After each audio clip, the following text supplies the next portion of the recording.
হাতে চপস্টিক দেওয়া আছে, চপস্টিক দিয়ে ম্যাগি খেতে হবে। তিনজনের প্লেটে সমান পরিমাণে ম্যাগি আছে তৈরি করা।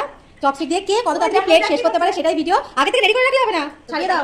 হ্যাঁ একদম তাই, খেলা শুরু করবো এবার। জীবনে খাইয়ে দিয়ে এখন আমরা জাপানি হয়ে গেছি, জাপানি হয়ে গেছি। না রেডি, খেলা স্টার্ট। দেখা যাক কে কত তাড়াতাড়ি খেতে পারে।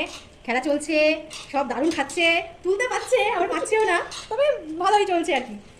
এই চপস্টিক প্রত্যেককে সমান দেওয়া, কাউকে বেশি দেওয়া না, প্রত্যেককে 2 প্যাকেট করে দেওয়া। আস্তে আস্তে আস্তে, কারোর জন্য পড়ে না যায়, পড়ে গেলে সেটাকে তুলে খাবে। ও মালিকের কাছে বিরাট সিস্টেম, মানে চপস্টিক ঠিক কাজে লাগছে না, উনি কাঠি দিয়ে তুলে নিচ্ছে, যে চপস্টিক খাওয়ার মতন খাচ্ছে না। হ্যাঁ সমাধিকে প্লেট নিয়ে নিয়েছে, প্লেট থেকে খাচ্ছাও, সমাধিকে প্লেট থেকে খাচ্ছাও। দেখা যাক কে ফাঁসে মাল। কাকুল মন্দির কিন্তু একটুখানি পড়ে গেছে, নিচে তুলতে হবে। এই হাত দিয়ে তুলে নিল, কি সুন্দর, বাবা বাবা বাবা, দারুণ ব্যাপার। পুরোটা শেষ করতে হবে, লাস্টে দরকার হলে প্লেট কেটে খেয়ে নেবা, কিন্তু শেষ করতে হবে। সব মনে হচ্ছে কড়াইতে রান্না করছে, এমনভাবে খাচ্ছে। মালিক আমার প্লেট চারদিকে টেবিলে নাড়িয়ে দিচ্ছে। ফার্স্ট হয়ে গেছে কাকুলি মন্দির, মালিক আমার ফার্স্ট। না না মালিক আমার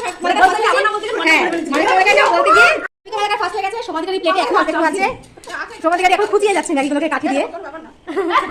আমাদের ভিডিও ভালো লাগলে অবশ্যই অনেক অনেক শেয়ার করবেন, লাইক করবেন, কমেন্ট করতে ভুলবেন না।